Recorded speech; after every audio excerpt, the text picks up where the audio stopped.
Hi, everyone. Welcome. I think we'll start. Hi, everyone. My name is Ida Roland-Birkveld, and I'm a PhD student at Queen Mary, University of London.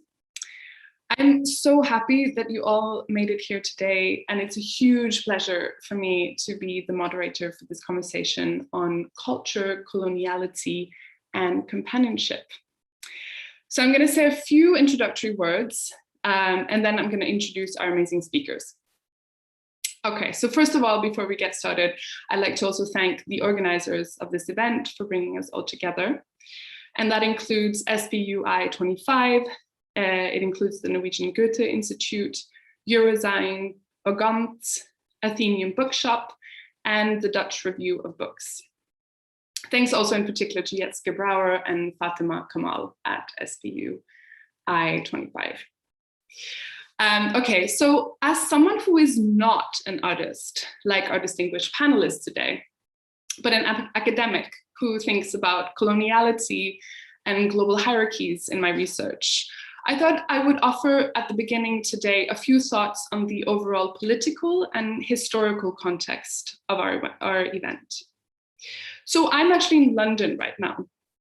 I'm in a city in a country which at one point ruled more than 50% of the world's landmass. Its colonial legacy is immense. You see it in London's public squares and parks, through its statues of old colonialists and slave traders, and you see it massively in public discourse, centered around everything from academic and school curriculums to police brutality and immigration restrictions. So the British Empire is all around me in my daily life, and in many ways quite overtly so. So for all its horrific neo-colonial racism, Britain has a long history of public contestations over race, imperialism, and historic material dispossession. So the contrast is in many ways then stark when we look at the conversations being had in Norway and the Netherlands, the two countries with which we are engaging today.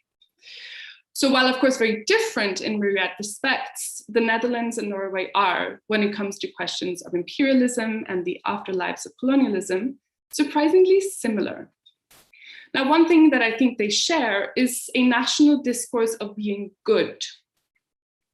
And one way in which this goodness manifests is through what a lot of scholars and activists have called a discourse of colonial innocence, that the Netherlands and Norway are somehow exempt, or they sort of stand morally and to a certain degree structurally also outside of the atrocities committed by the worst excesses of European historic imperialism.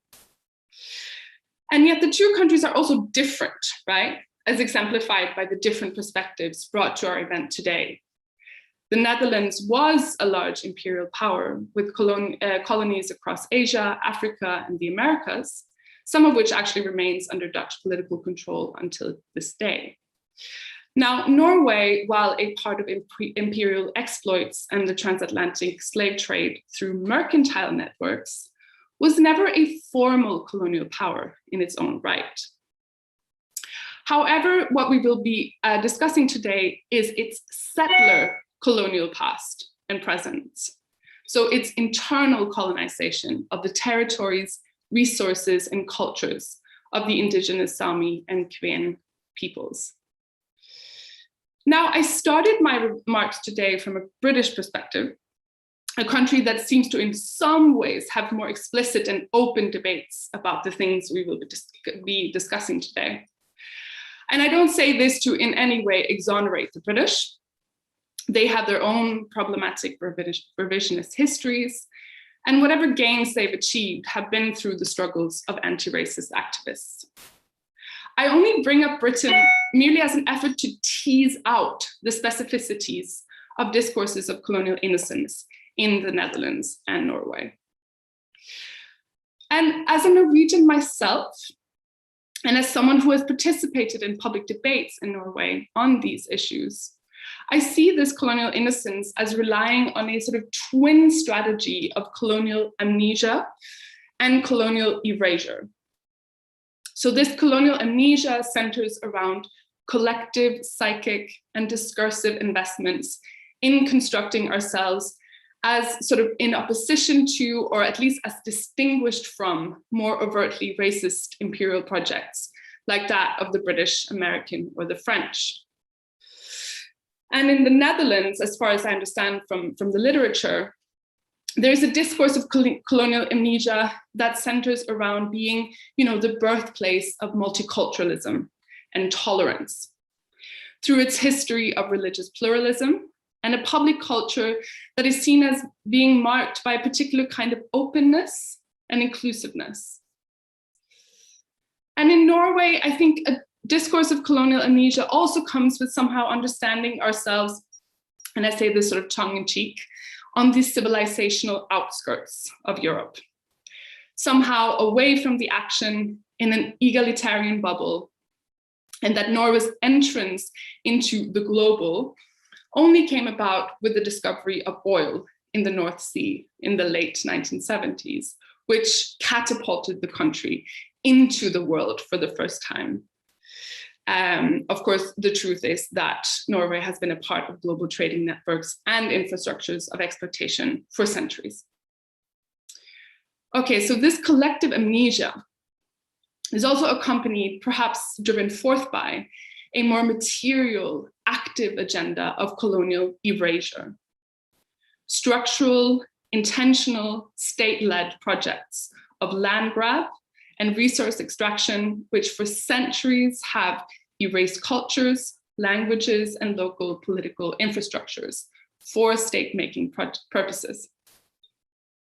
And indeed, scholars like Gurminder Bamra at the University of Sussex have shown how the modern welfare states of Northern Europe, so part of what makes the Netherlands and Norway good today, these welfare state models were structurally and historically enabled by the financial exploits of external as well as internal colonies. And it is with all this in mind that this event asks us all to reflect on the following questions. How do we relate to a colonial past that has influenced today's cultural institutions, universities, and archives? What strategies do present-day researchers and artists employ to both acknowledge detrimental histories and unlearn them? And finally, what could a practice of companionship mean for post-colonial Dutch, Indonesian, and Norwegian Sapmi relations?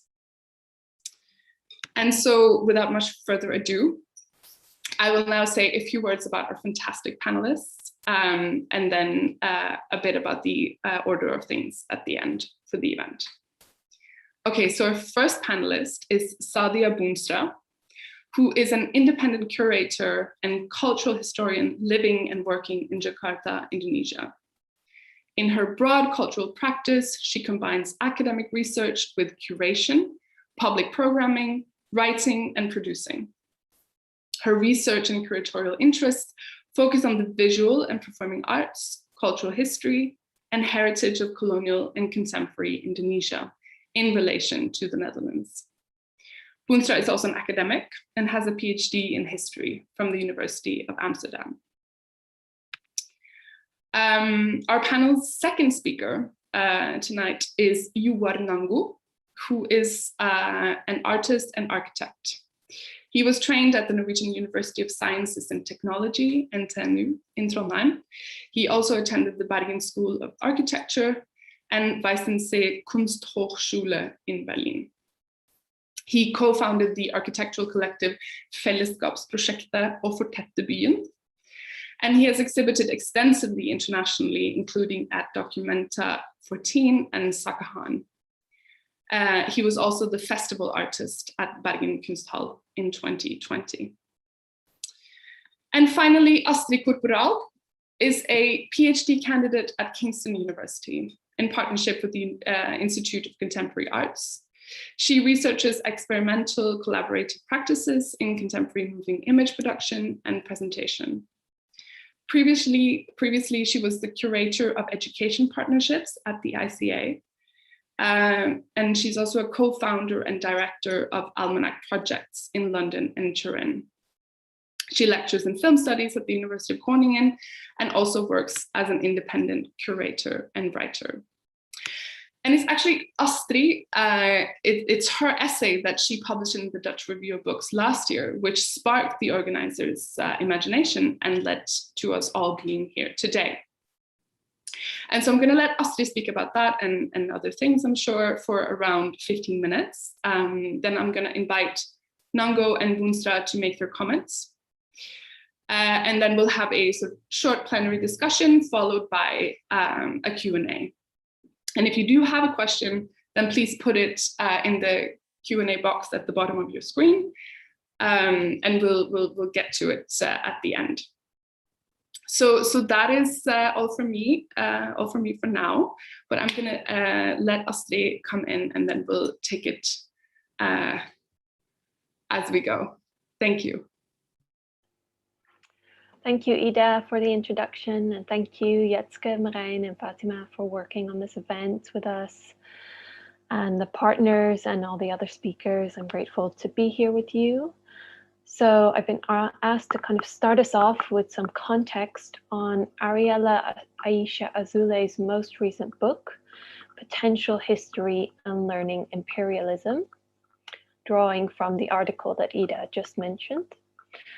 So Azoulay is a filmmaker, curator, and scholar of documentary studies who works in the United States, but was born in Israel. And in Potential History, she continues a line of questioning that connects image making and archiving with ongoing colonial and settler histories.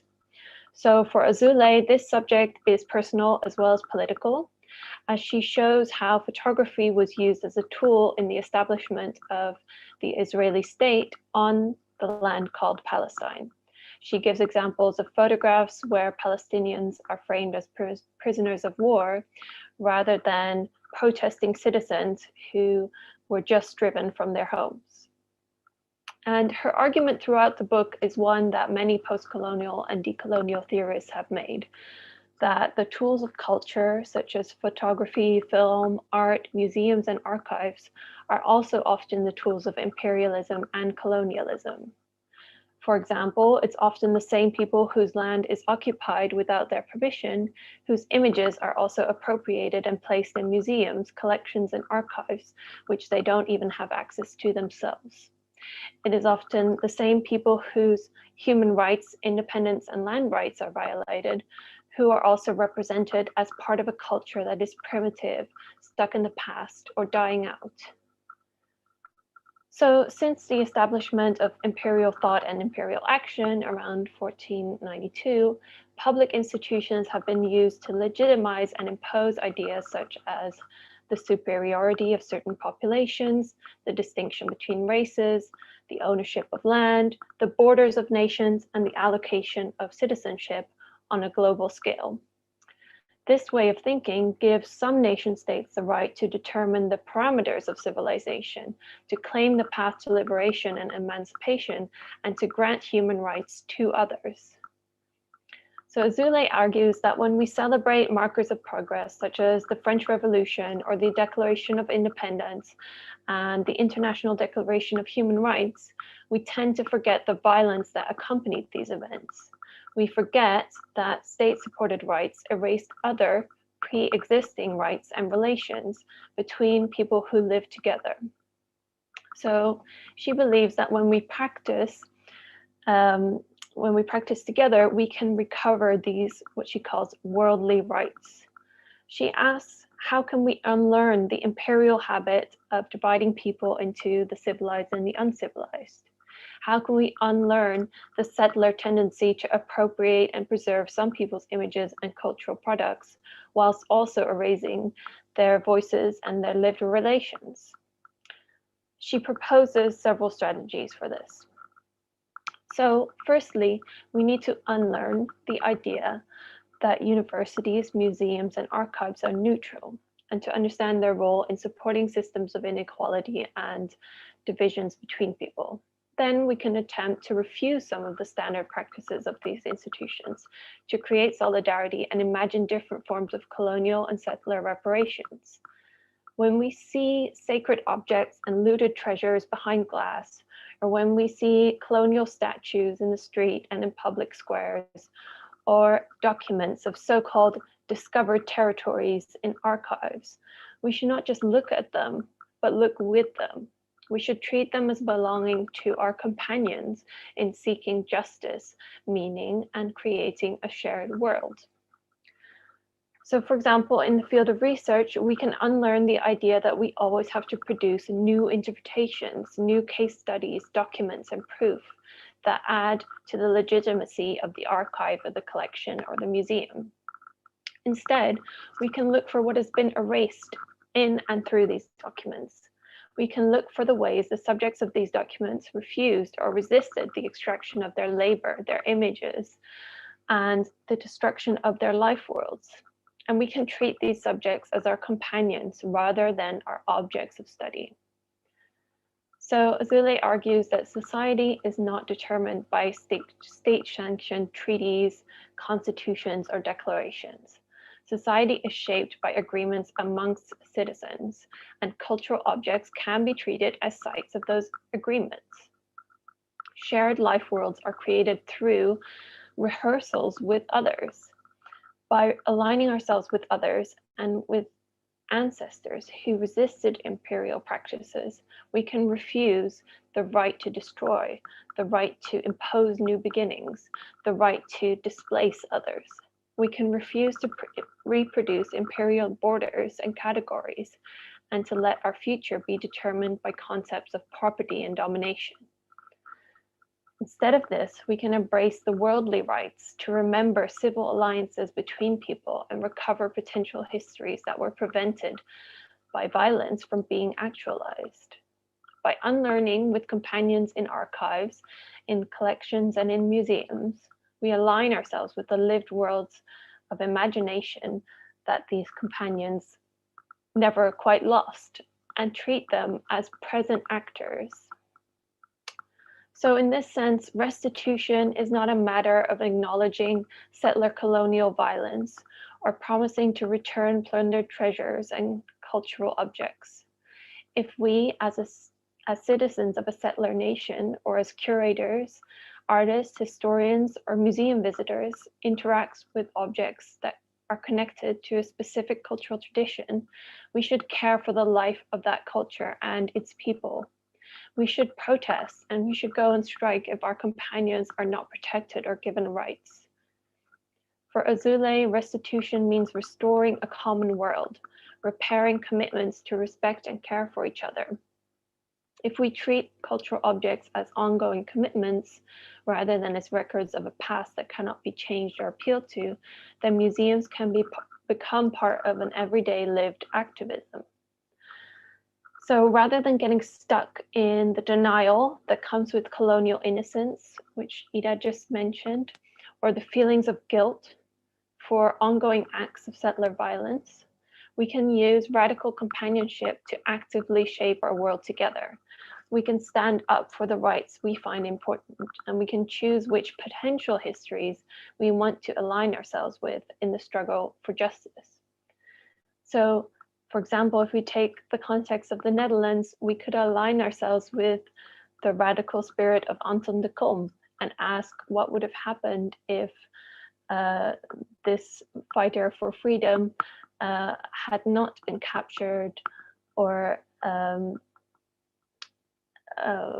destroyed by the Second World War and by imperial culture, and how we can restore the dreams of these people who resisted imperial culture.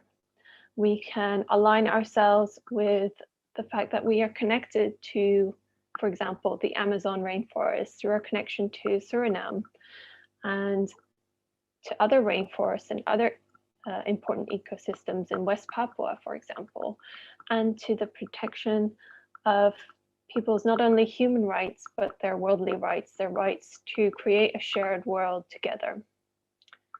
So that was my sort of introduction to the work of Ariella Azoulay. I will hand back to Ida to introduce the next speaker, or hand over to the next speaker. Thank you, Astrid. Yeah, I am going to invite Sadia Boonstra to make her remarks then, please. Hi, everyone. Thank you, Ida, for the lovely introduction, and thank you, Astrid, for the opening statement. Thank you also, Spout 25, Jetske, Marijn, Fatima, for inviting me to be part of today's event and also for accommodating the time difference. I really wish I could be there with you in Amsterdam in the global north, where I've spent so many years growing up, studying and working. But today, though, I join you from the global south, from Indonesia and Jakarta, where I work and live. So I straddle the worlds of the former colonizer and the former colonized. And my thoughts on how to decolonize are influenced by decolonial thinkers such as Aníbal Quijano, Walter Mignolo, and Rolando Vázquez. And here I would like to add that I'm very happy with a voice like Ariella Azoulay's work. To me, it's very important to have a female voice in the colonial discourse, in the decolonial discourse as well. So to me, as a historian and a curator, I think we have to do both the necessary historical work of deconstructing coloniality, as well as apply a decolonial praxis to build a more equal future. Cultural institutions such as the museum, the university, and the archive, they are frameworks that shape our mind, our knowledge, and our worldview. And they are at the heart of structures of coloniality and of what Gloria Wekker and Edward Said call the cultural archive. And to dismantle the cultural archive, it is crucial that institutions acknowledge their implication in structures of coloniality. And historically, deconstruction will help this. This confrontation with their own past will open up cultural institutions to the possibilities of quote unquote unlearn, which is, as is mentioned before, to let go of paradigms of coloniality and to proactively see connections with knowledges and structures that are and always have been present, but that have been silenced by coloniality. So to illustrate this, I would like to share with you a few examples from an exhibition I curated at Frame a Frame last year, which was called On the Nature of Botanical Gardens. And in this show, 9 artists from Indonesia critically examined botanical gardens, coloniality of power, knowledge building, and the economics of nature. And during my research for this exhibition, I was really struck by the variety of methods and strategies that artists applied and that I encountered. So one example is Zico Albacuni, who actively deconstructs the various historical layers of the botanical garden in Bogor and subsequently converts them into local Sundanese perspectives and experiences. A more decolonial praxis can be seen in Arahmayani's Memory of Nature. So this is actually a living artwork that is based on Arahmayani's work with Buddhist monks in Tibet. So the work takes the form of a wooden mandala, which represents the universe and carries spiritual Buddhist meanings. And the monk beings that you see growing inside the mandala invite us to rethink our position within the universe and also our relationship to nature. Life Patch is an artist collective from Yogyakarta, and they explore knowledge that was lost by the taking away of cultural and spiritual objects that contain localized knowledges of plants. And many of these objects that were taken away ended up in European museum collections. Life Patch simultaneously tries to recover that what was lost and also reinterpret it for the future. So Life Patch as an artist collective brings me to the notion of community as an important concept in Indonesia. There are many artist collectives and communities around the archipelago. I think Ruang Rupa might be the most famous Indonesian artist community and is the artistic direction of Documenta 15, which is taking place next year. For Documenta, Ruang Rupa explores the concept of lumbung, which translates into granary or grain shed. Lumbung is proposed as a way of managing resources for collective sustainability, suggesting that Ruang Rupa sees the collective as the sustainable direction for the future. It is about sharing resources owned by an organization or an individual that can be used by those who are in need. And perhaps here we can connect to Azoulay's notion of companionship and solidarity. So from my perspective, collectives and communities within Indonesia can be viewed as a decolonial praxis that is deeply embedded in the social fabric of the archipelago.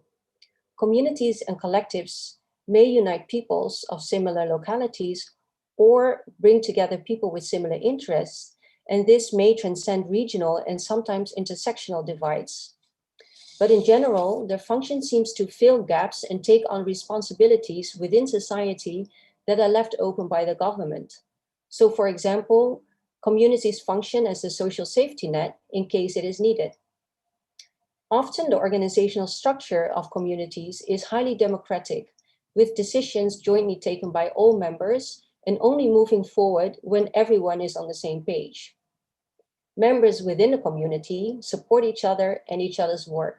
So there is an opportunity to collaborate on projects together, while there is also space for individual projects.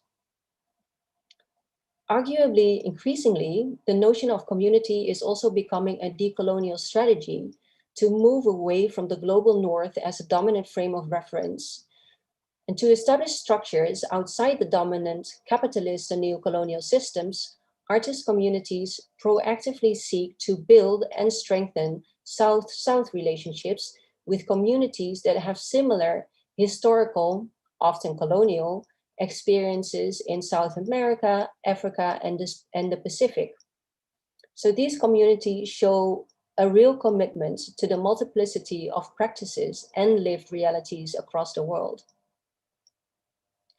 The tendency of communities to move away from the center to the periphery can also be found in the field of performing arts within Indonesia. There is a tendency to challenge the Java-centric focus, and artists across the archipelago intentionally seek collaborations to uncover and exchange localized embodied knowledges and practices. So here I want to share a few other examples with you.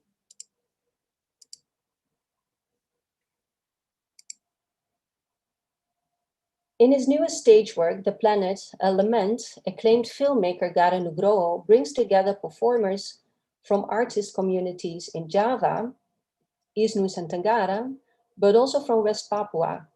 And for the lucky ones who are located in the Netherlands, you'll have a chance to watch this live during Holland Festival next month.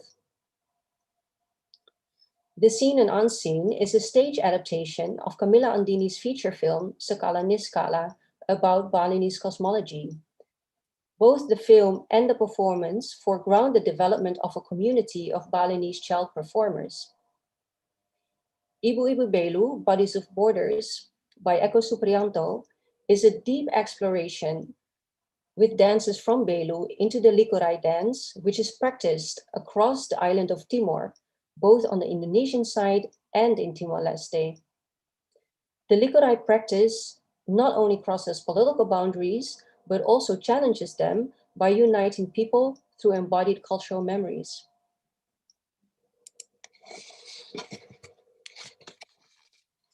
So these are some of my sketchy observations that I wanted to share with you today. And to me, it seems that in the context of Indonesia, communities exist and expand through companionship and solidarity as they collaborate towards the imagination of a potential, more equal decolonial future. Thanks for listening. Thank you, Sadia. That was really, really interesting.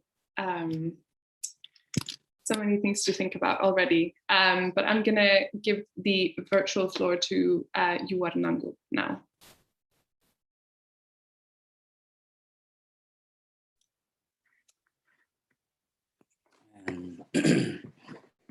Thank you. Can you hear me? Yes. Yes, thank you.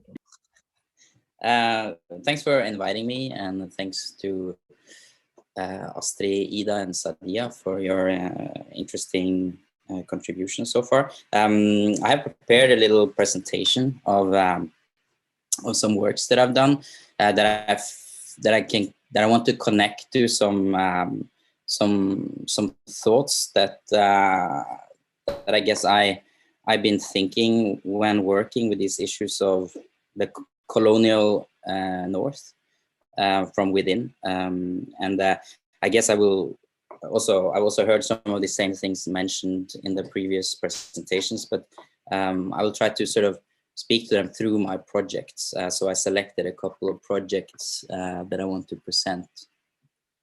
I will share my screen with you. Hopefully this works fine. Yeah. So first, of course, just to outline a little bit of the geographical and cultural sort of background that I'm speaking from.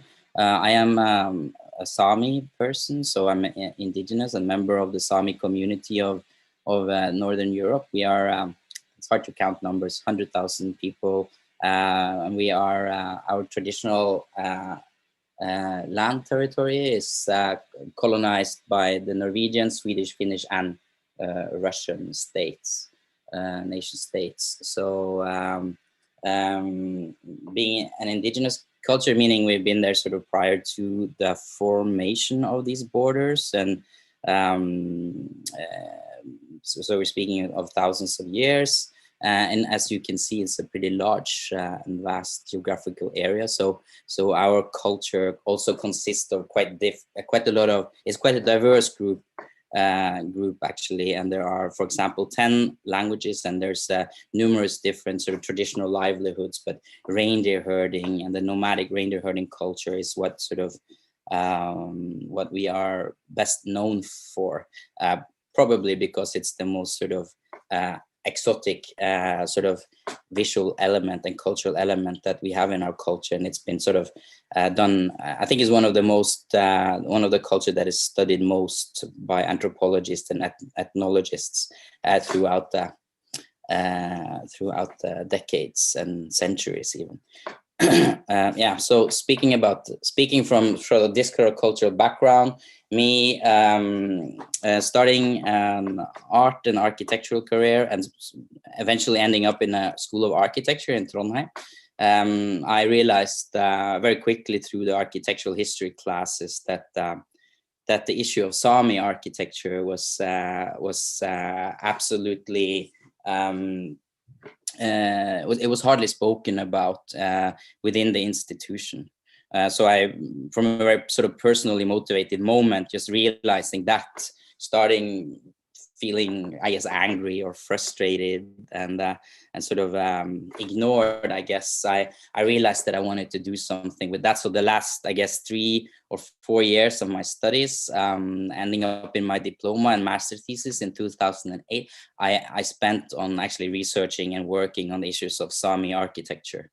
And through that interest and through that research, I encountered a lot of interesting literature and interesting thoughts, very few of them within the field of architecture, unfortunately, but I've been sort of trying to place a lot of this research that I'm doing and the work I'm doing within the field of architecture. So even if I work a lot with visual art, I also try to very consciously work within the field of architecture as well, because I believe that within architecture we lack this free conversations that are sort of a bit detached from the sort of neoliberal and capitalist way of placing architecture as a subject. So one of the first thing I did was to create a small magazine called Sami Hugsendaida, meaning the Sami art of building, and it's a small sort of self-made magazine that I sort of gathered everything that I found about Sami architecture, or things that was basically relevant for the discourse of Sami architecture. So for example, the question of indigenous political land rights, it has a big place in these, and also anthropological sort of questioning of space and identity, and how these sort of entities sort of exist within architectural history has been a big interest of mine. As you see here, there are 3 examples. I eventually released 5 of these issues. And I guess they're kind of handmade in their style. So they really are, you know, Xerox copied and distributed hand by hand.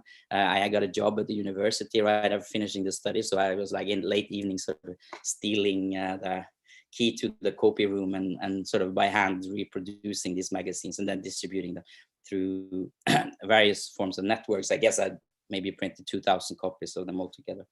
But basically what I saw through this project was that there is a strong need for creating platforms, creating self-owned platforms for discussing Sami architecture. Not necessarily for me to define what Sami architecture is, but to create a discourse that is Sami owned. And I want to say that one of the things that's really important there is that these sort of spaces are sort of appear as safe spaces for people of Sami descent, for architects with Sami identities to sort of enter and to find some sort of a space where they can create community and feel community and new forms of relations. Through the project, I did a lot of research, and this is an image that illustrates a lot of the institutional architecture that is built for the Sami community. The Sami community, the Sami nation, has been sort of been constructed since the 50s, 60s with a lot of with a few or some institutions that sort of serves the community, like schools or parliament buildings or cultural houses or language centers. And all these buildings, they of course have a form of architecture, but what they all have in common is that none of them are designed by Sami people. So they're designed by outsiders coming, Norwegian, Swedes and Finnish people coming into the Sami culture and sort of reinterpreting the Sami culture and creating a new sort of contemporary form of architecture that's supposed to somehow represent the Sami culture. I think these questions and these conversations are really important to look at. So I've done a lot of projects to sort of span out of that research, and I don't have time to sort of present them here for you today, but I could do that another time. I wanted to sort of through this sort of research on Sami architecture, I found, as I said, this like necessity to create it as this autonomous platform, and starting with the magazine, I was sort of slowly and gradually realized that where the real potential laid was actually in the building of space. I think that space in itself and architecture as a language can be a very sort of unconfrontational format, which in the same way as maybe art exhibitions can be, but I think that architectural spaces themselves can somehow be generous enough to encompass disagreements and contrasting and even conflicting sort of worldviews, and these things have been something that I worked quite consciously with. So these 3 elements: architecture as a language, and the need for safe spaces, and of course the third really important issue is to build from what is our own. So sort of use the sort of the Sami knowledge systems and the Sami sort of root projects, make these platforms rooted in something that's defined as Sami. And of course language will always be the sort of first place to start, like how you name your project. Through my fanzine project, which is the Sami Hoksundai, it's a word of in Northern Sami, and other sort of language connections is created. I also think that there's something with our sort of traditions, and especially craft tradition, which I find very, very interesting as concepts to sort of start building these platforms from. Is basically to create this autonomy. I got this image actually a couple of days ago from my friend Zoe Black, who's Maori from New Zealand, and I thought this was really kind of a cool way to somehow to express something very complex in a quite direct and simple way, and I feel really related to this way of thinking. And it's an activist from the 1972 that sort of has put the banner up which says Maori control over Maori things. So in 2018, continuing this sort of work of making different and various forms of platforms discussing Sami architecture, I ended up building a library. So this is the Sami Architectural Library. Having worked with research for nearly 15 years, I realized that I was kind of possessing a very eclectic bookshelf in my studio. Students with this interest in Sami questions always came here to me, and I was sort of had to like open up my house for them. And I thought maybe it's a good idea to make all this material public. So this is a library that I built based around my research material that I gathered. So there's a lot of Xerox copied articles that I found in ethnographic books or contemporary architectural magazine review of these institutional buildings that is built for my community.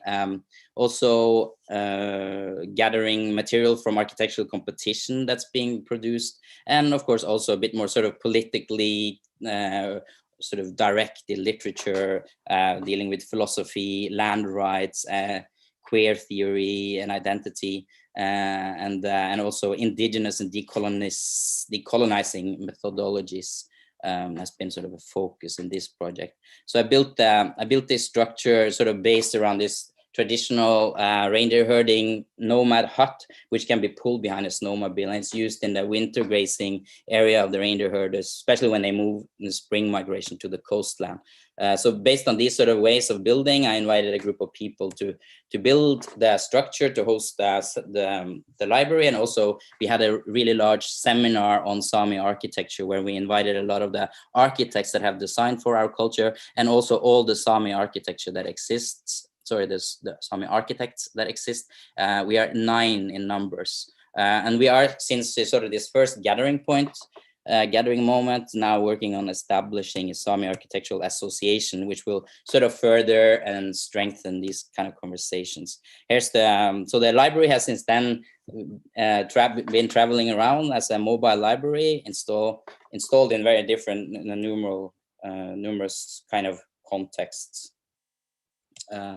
Yeah, here's from Canada, where we also started working very consciously with traditional craft as a sort of an element of this space to sort of share knowledge, not only through literature and text, but also through practical practice sort of material treatments, skin and hide preparation, tanning processes, are something that many indigenous people of the North have in common. So we in Canada, through this indigenous global international art exhibition, we gathered a lot of different traditional tanners to come and sort of share knowledge and to make a public space around that.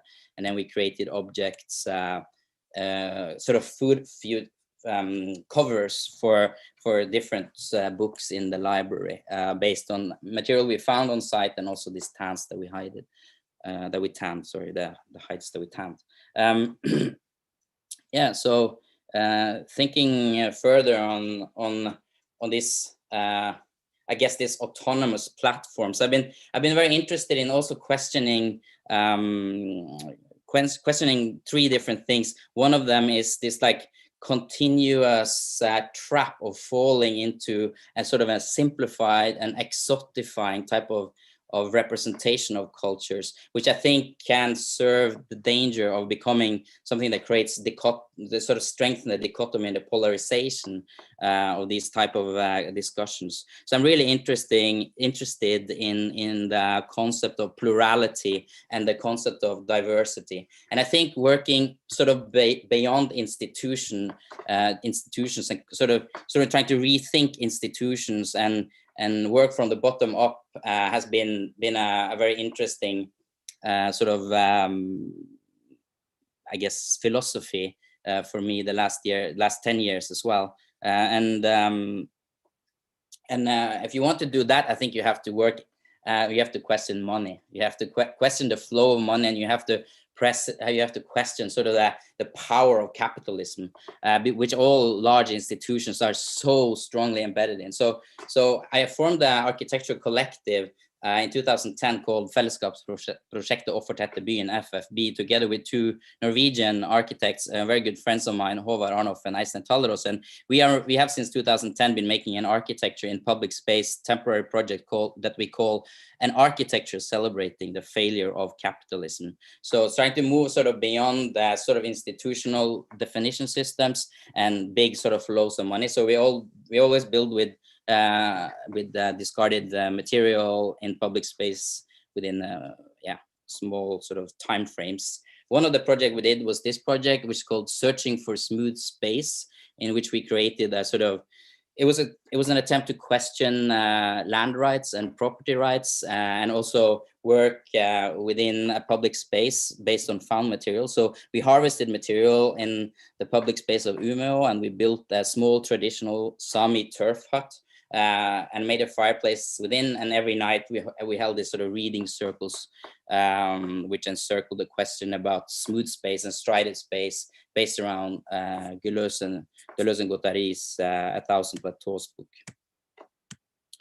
We also worked in another project with the Norwegian Roma population.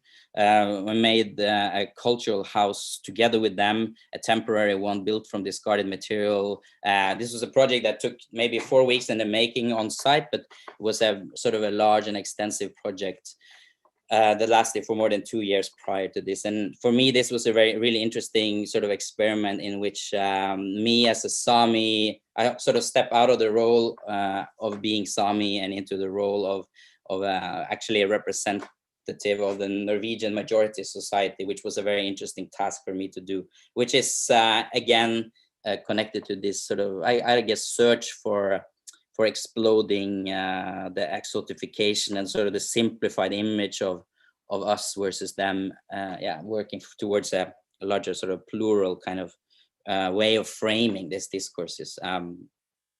That's a very fast presentation of some works I've done.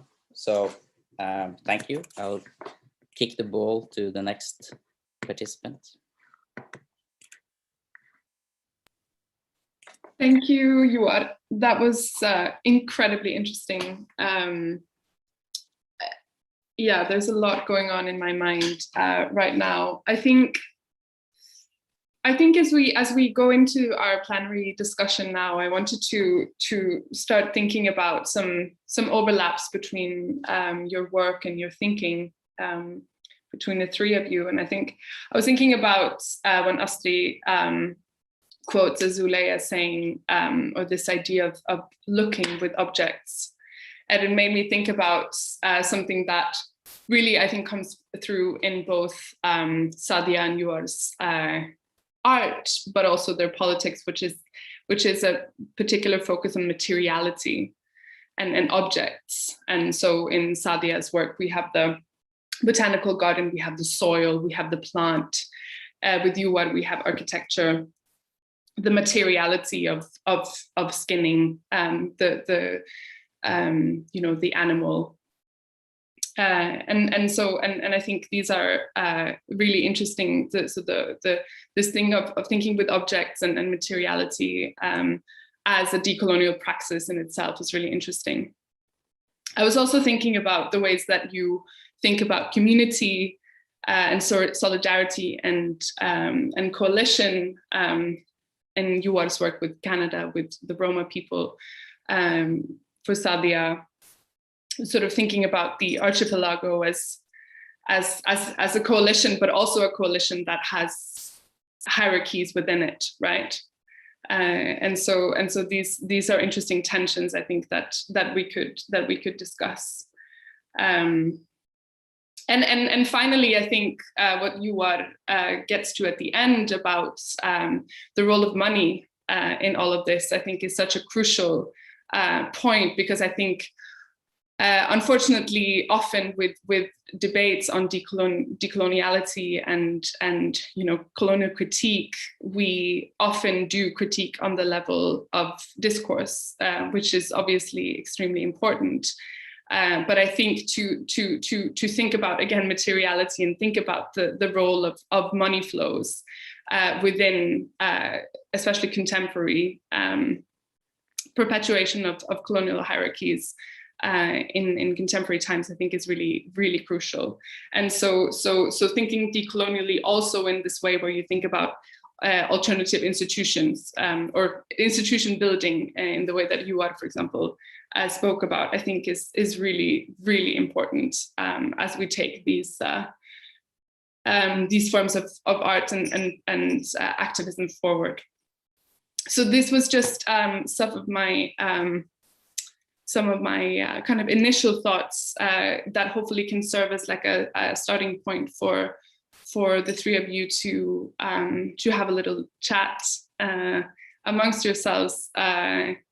So I wondered if you have any immediate sort of comments or thoughts, either to what some of your other panelists were talking about, parallels, paradoxes with your own work, or maybe some of the things that I said. So we're going to do a bit of back and forth with this, and then we're going to open it up for questions after that. So yeah, whoever wants to come in, please do.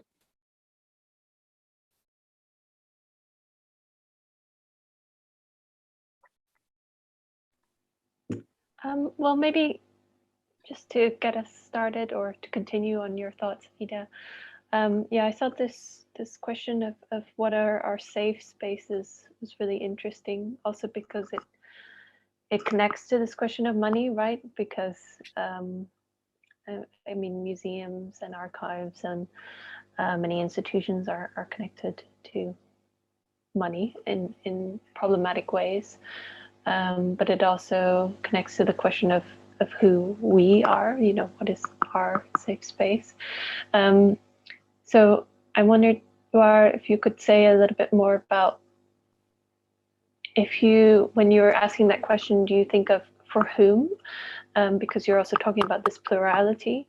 And then maybe also Sadia, how you see that as someone, you know, working with artists, with collectives in Indonesia and in the Netherlands and in other places, how you negotiate with the kind of institution, between the institutions, the sites and the artists and the collectives you're working with, to keep these kind of safe spaces, if that makes sense.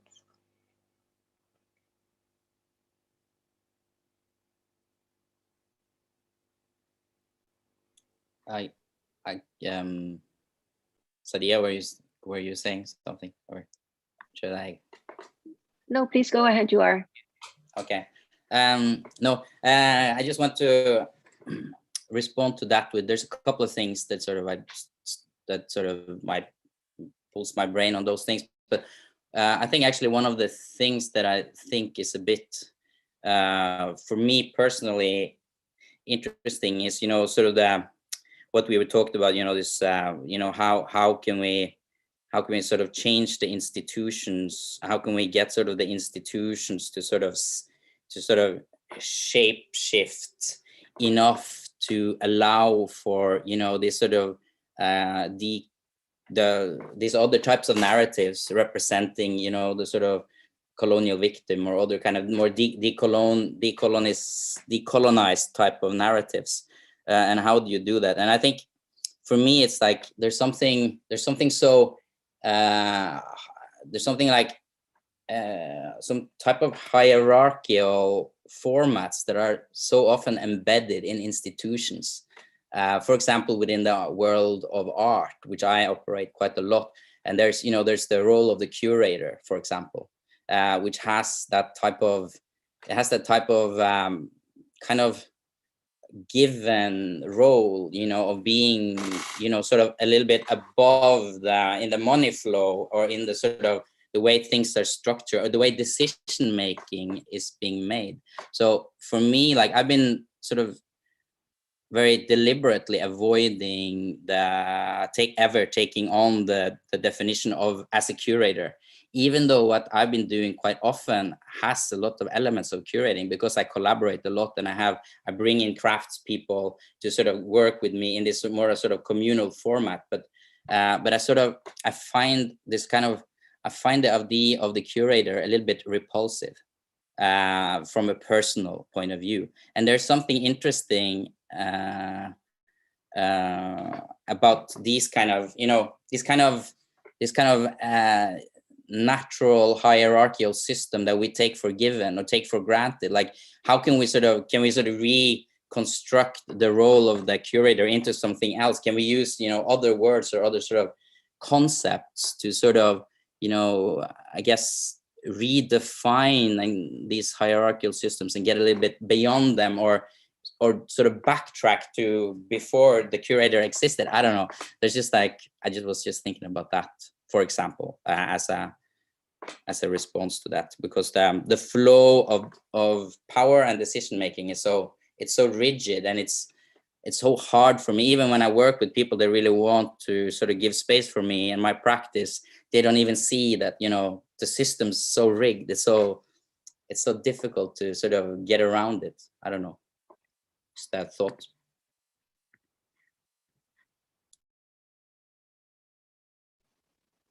Yeah, maybe I can respond to both Astrid's and yours remarks about these spaces and also the role of curator. And I totally understand what you're saying, Juar, that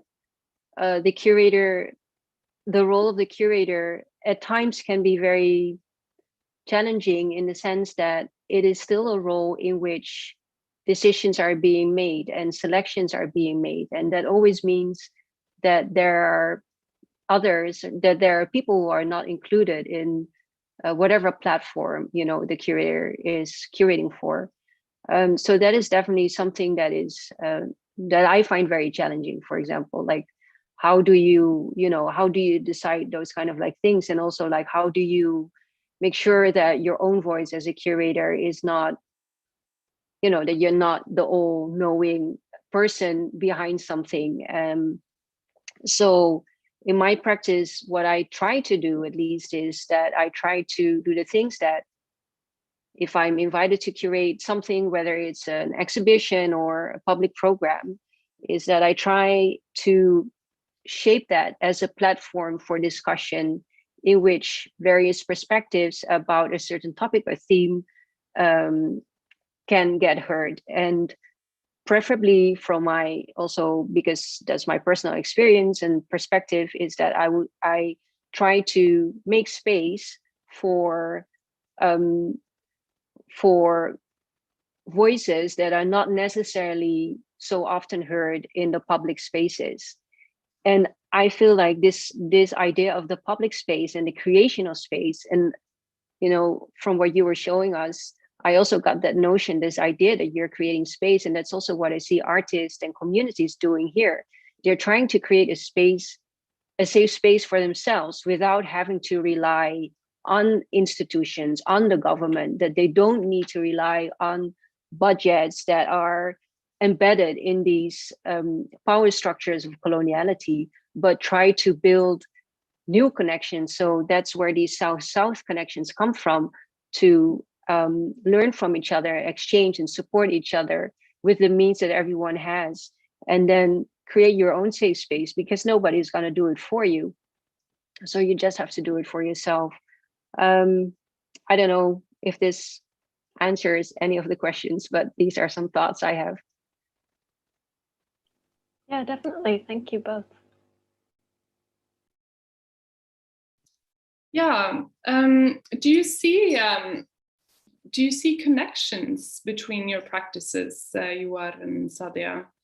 Does it resonate with you when you sort of think about when you meet today? I'm curious to hear that.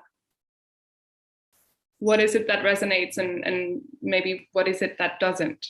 What are the differences as well? Yeah, for me, I like, if I may go first. So I think there is actually I think especially that creation of space, I feel that is something like very strong. And I think everyone, like, depending on, you know, your place in sort of like the power metrics across the world, it that sort of like influences how it pans out. But it is about creating this space and finding alternatives and ways to be and live the way in which you want to live, without having to rely on these structures that are basically structures of coloniality, and to build and to imagine another world and another way of being. And I find it really interesting to see that actually that is really, really similar, except that, you know, the societies within within which Juar is doing his work, and the artists and communities that are doing their work here in Indonesia, those societal and political conditions are different, but basically they're trying to do exactly the same.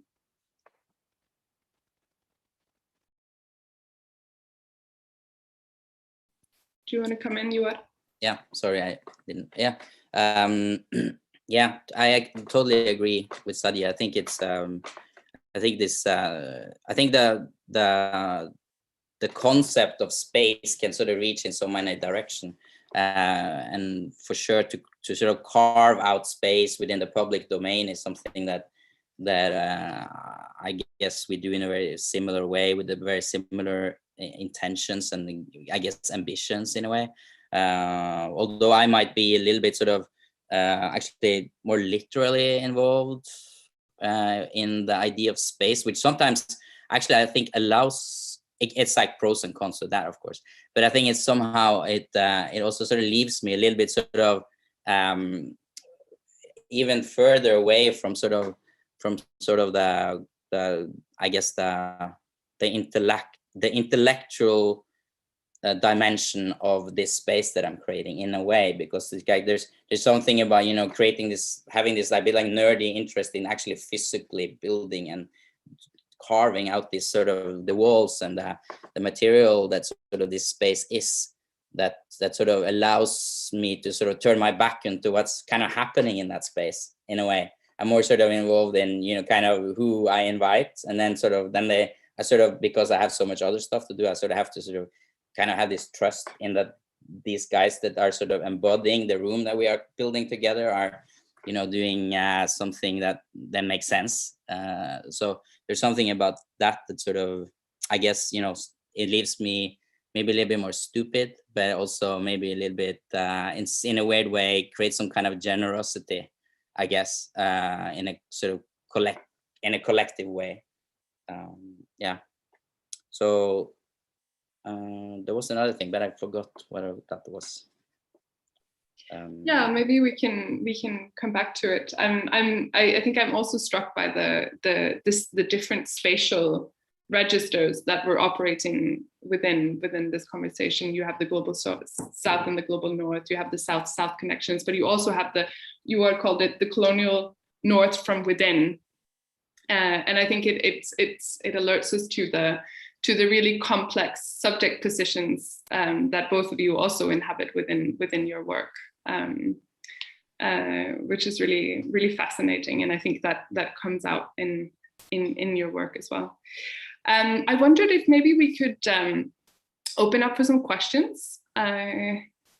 See if some of you in the audience would maybe like to ask Astrid, Sadia, and or Juar some questions.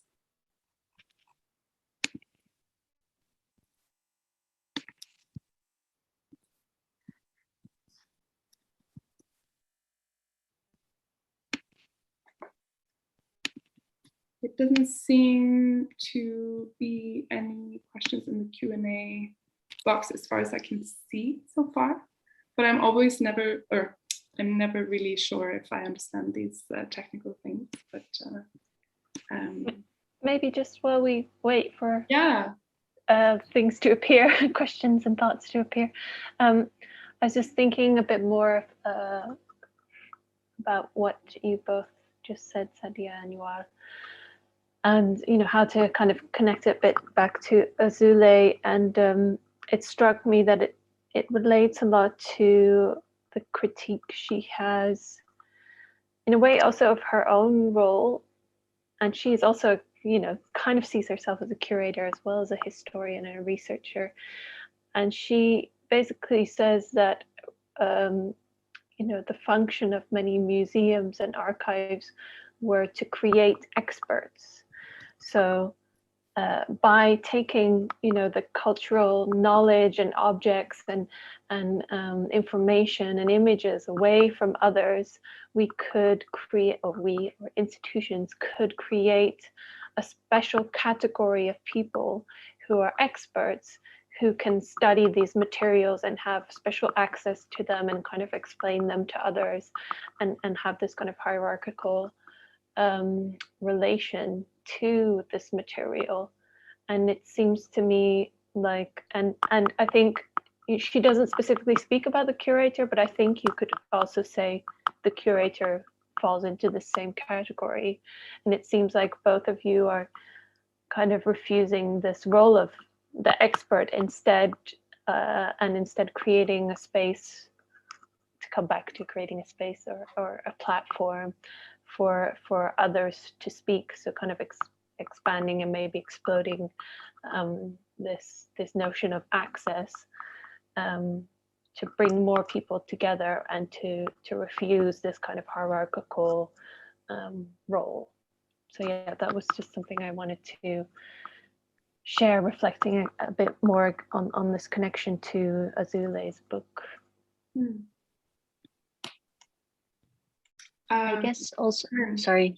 Yeah, just like a quick reaction. I was just thinking that, like, if we're speaking about hierarchies, I think it also makes a difference whether one is a curator in an institution or like I am an independent curator. So like my role is more flexible, and sometimes it can be more like of production or more as a mediator or negotiator. But it's not always as, you know, the expert, but sometimes I'm just like a bridge between, you know, sometimes the Netherlands, Indonesia, or Australia, Indonesia, or between academia and culture and vice versa, and between scholars and artists and things like that. So sometimes for me, the kind of like work is about that. Whereas maybe if you're embedded within an institution, and especially perhaps in European institutions that are really, you know, at the heart of this structure of coloniality, that makes a huge difference, I feel.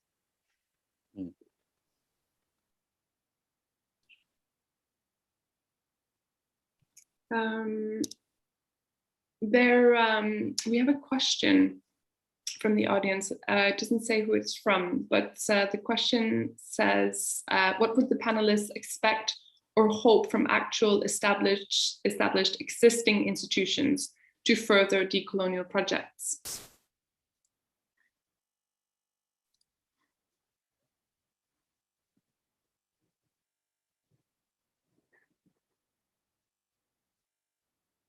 It's a big question. Juar should go for this. Yeah. Nice to hear from you, Juar. I think there's this kind of concept of listening that I think is needed. I think it all starts there. You know, I'm, as an indigenous person, as a Sami person, I am constantly being forced to take on a role of an educator about things that for me are, you know, they are so simple. And I just, you know, I keep repeating myself. I keep doing a job that I somehow wish that some other people also could do. You know, some other architects could help me out a bit, and, you know, keep sort of this narrative, keep raising an awareness about the sort of the role of the history of the colonization of Sapmi within the field of architecture in a different way, and to share these stories. You just need to sort of read the right sources, and it's all there. So it's a bit that sort of, it's that role of listening. It's that role of taking the time, creating space for these stories to sort of seep into the institution, to learn. Basically, they need to educate themselves. And yes, I'm willing to do it, but I wish also, I wish there would be more people that could sort of also see it as their responsibility. Norwegian architects, non-Sami architects also. These are super important questions that are, you know, yes, but also when you start talking about Sami, issues about Sami architecture and Nordic colonization, you so fast can move on to other contexts. You can move over the sea to Greenland and look at how the Danish state have sort of, you know, worked with architecture as a tool for colonization on Greenlandic land. There's so many similarities, of course, a lot of differences also, but I think that these conversations are really, really important to make space for, and then also to sort of make them universal and international on a certain level, so that we can all sort of, so we don't have to sort of identify the sort of the victim and the suppressor all the time, but that we can somehow, you know, speak on them a little bit more general, and then sort of learn from them together, which answers also the title of this talk with the companionship. And I think that these things are really important. So that's like the first simple answer to that question for me, at least. We have another question, but I want to give the others an opportunity to come in if they want to comment on this.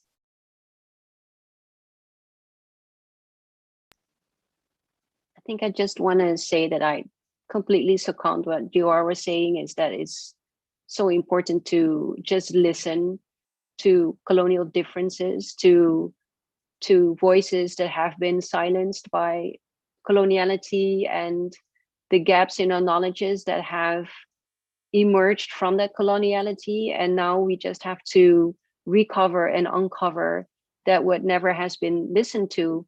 So yeah, I just completely agree, like institutions have to educate themselves, and that is why it's important that they do reach out to communities and peoples who have been silenced, and to just, you know, start the discussion and start listening. Thank you. I'm going to take a question from Max, and then we might just start thinking about wrapping up. So if any of you, Astrid, Sadia, if you have also something you would like to say at the end, you can start thinking about that. Any burning, you know, last words. So Max says, I would be interested to hear more about the process of breaking free from established institutions in your field and gaining independence in doing your own projects. As a neuroscientist, I'm confronted with institutions that control the narrative of research in similar ways, while also being strongly linked to research funding and monetary opportunities to do research. So I want to make myself as independent as possible, but I am at the beginning of this journey. Okay, so yeah, whoever wants to kick us off, and then we'll do a little round and then finish off, I think.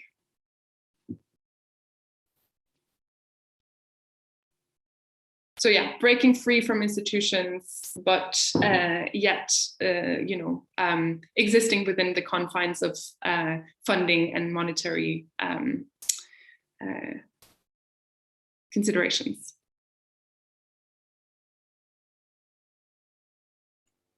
I could say something. I mean, it's a big question and a complicated one, because of course, what does independence mean? You know, we could be not working for an institution, but still funding comes from somewhere, and most funding has some kind of strings attached. So I would sort of maybe reframe, or what I'm trying to do for myself, which is a practice of unlearning, I guess, and it's a difficult one, is not so much think about what do I want to be independent from as what do I want to be committed to.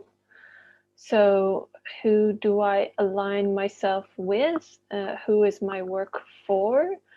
And I think that sometimes a way to do this is to question what an institution says they stand for and try to hold them accountable to it. Now, I'm not saying that's easy or that I'm particularly successful in doing that, but I think a lot of public institutions have, you know, big claims of being for the people, being radical, being, you know, politically engaged, socially engaged, all these kind of things. Okay, you know, if we say that we are, if we say, or, to go to the field of neuroscience, if we say we're committed to people's health and we're committed to research, what does that mean? And how far are we taking that commitment? And can we push that commitment in the right direction, I guess? That would be my answer.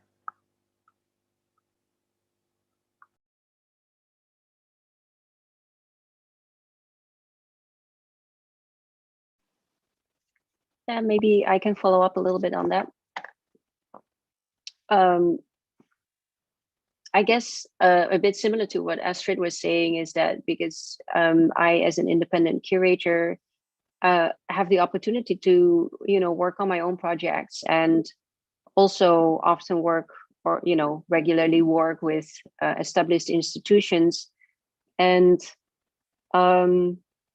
I sort of, and I think I kind of like enjoy that I straddle both of those worlds, because sometimes I just notice that I really am able to provide a different perspective, because I have different experiences than those who are working within an institution. And then I do agree with Astrid that it's also really much about, it's very much about not just holding them accountable, but sometimes also to just open up their sort of like, or expand their views on certain things, and to show them that there are different ways of living, of being, of experiencing things in other parts of the world that are as valid as, as the experiences of those working in institutions. They might just be different, or different different in a different context and reality, but it doesn't necessarily imply a hierarchy. And I think that is one of the things that I find important to sort of like bring to an institution, because they are always embedded in these sort of hierarchical power relations, to just show that it's not always necessarily about power or hierarchy, but that there are so many different ways of being and of experiencing and living that are as valid as any, basically.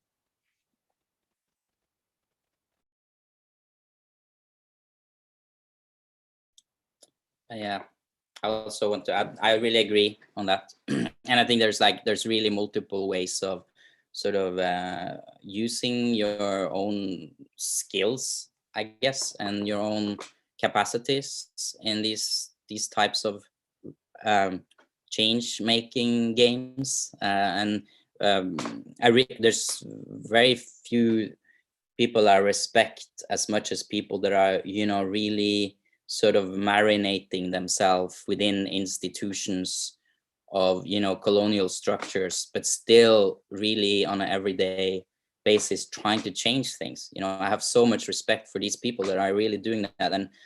But unfortunately, that's not sort of, or I don't know if it's unfortunate, but like, that's not really my kind of expertise in a way. Like, my personality and how I was raised and what I sort of like, I never was a really sort of school clever person, and following rules is not always what I've preferred doing.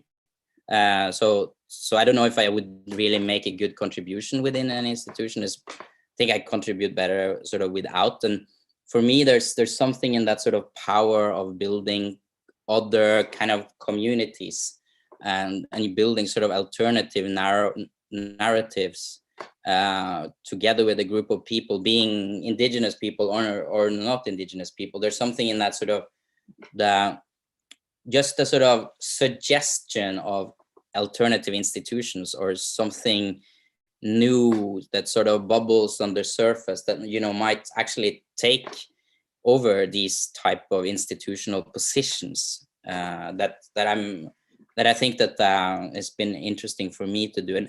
And for me, I found those opportunities as an architect more in the world of art, visual art, than within the world of architecture. The world of art, visual art, with this, it's gallery systems and, artist-run spaces and residency sort of arrangements has been sort of my door opener to actually being able to practice all these things. And then sort of slowly from there, you know, it took many years before anyone in the world of architecture were really interested in what I was doing. And it's just the last sort of 4 years that the world of architecture has been interested. And now I feel a lot of interest from architecture schools and magazines and the world of architecture sort of tapping into these things. And I think there's a lot of stuff, really super interesting stuff happening in the world of architecture right now.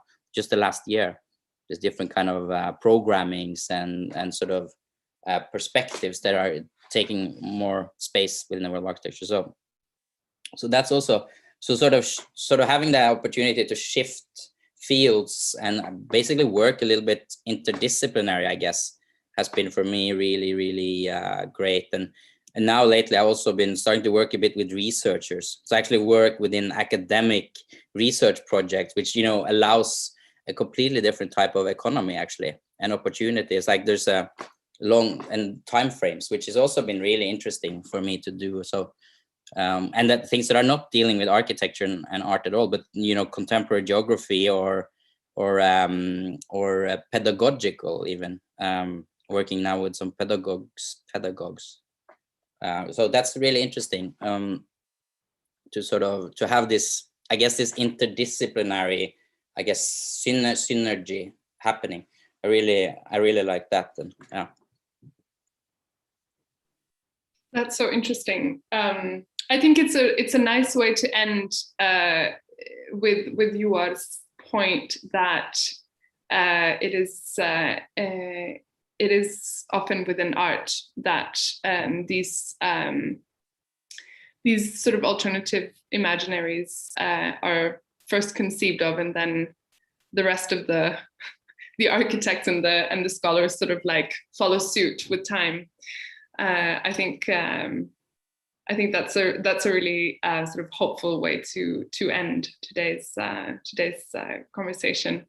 Thank you so much to Astrid, Yuar, Sadia, and thank you to the audience for coming. I highly really enjoyed the conversation, and I hope that we'll get a chance to meet again and to speak again. So have a great evening, everyone, and take care. All right, bye.